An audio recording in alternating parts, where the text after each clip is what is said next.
Hello, my name is Michael, and My Neighbor Wants Me Dead, a surreal horror film by Nick Gatsby Productions. I was contacted a little while ago by Nick Gatsby, and he asked me if I could review his movie that he's put on here, and I'm going to put a link, by the way, to this movie and to his channel in the description below if you want to check it out. And I enjoyed what I saw. My Neighbor Wants Me Dead is not a traditional narrative horror movie. It says in the title that it's a surreal horror film experience.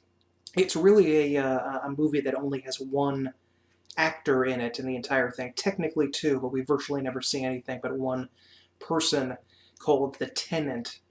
And it's effectively, in a way, a kind of silent film. There's even a reference briefly to the Lumiere brothers' Man in the Moon that you see at one point. We don't really get any dialogue, just little screen boxes, just little boxes that come up here with text, intertitle cards every now and again.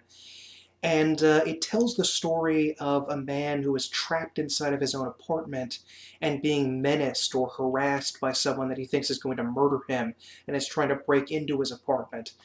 However, he realizes quickly that not only can this person trying to break in might kill him, he can't actually break out of his apartment. And it is definitely a surrealist work, so listing exactly what goes on in it is not going to be profitable, because you should just watch it yourself and see that he tries to escape through a window and his finger is electrocuted, or a ghost of the person trying to break into the room claims that he's trapped in here and he has to try to escape and he's actually trying to help him.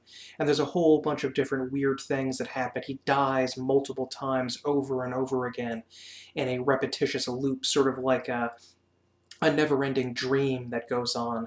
I think it's just better to talk about the way that it's presented, and I really like the way it was presented. It was a very small group of people, mainly just the one guy, Nick Gatsby, that made it, and I think he did a fantastic job for what he had here.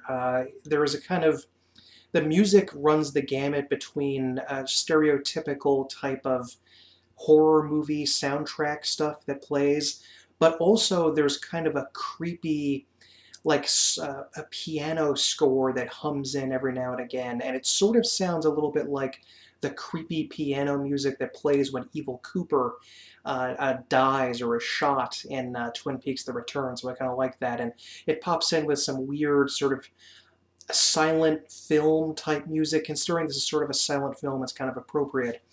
And what we actually see on screen, the entire movie is filtered through a kind of faux VHS lens. So we kind of see this video tracking thing pop up on there every now and again, which was initially a little distracting, but I eventually just sort of began to ignore it. I do think that the editing of this is very well done. It feels a little bit like a student film, and it's hard to tell. I mean, I don't even know if I would really call it a horror film per se. It's more like just a bizarre sort of absurdist movie where there almost seems like a point at the end where it feels a little bit like a reference to the end of 2001: A Space Odyssey, where we just see colors and odd shapes and lights and we don't really know anything about what's happening, and you just have to sort of sit back and experience it. And really, I can't do it justice beyond that. It is a fun movie to watch. It is an impressive movie that was made by just a handful of people.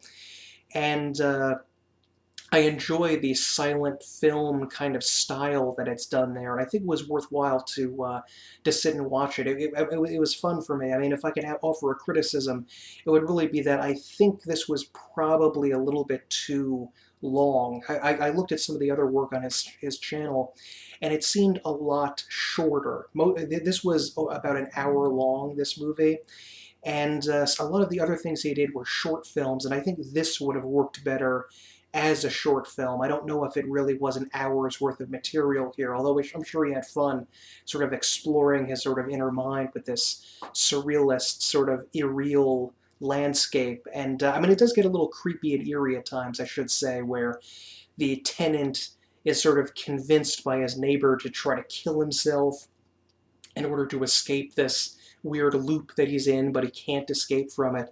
So yeah, I mean, as I said, links are in the description below. I would check this out if I were you because it's a fun. I do like silent film, and I do like people trying to emulate that. And you can learn a lot about how editing works and how filmic language works by watching movies like this and sort of understanding how you can tell a story without using stereotypical narrative techniques or using dialogue and just using music and an actor's expressions and the poetry of editing. And I think it's all very well done. So anyway, that's linked down in the description. My name is Mike Snow. Thank you very much, and check out this movie, and have a great night.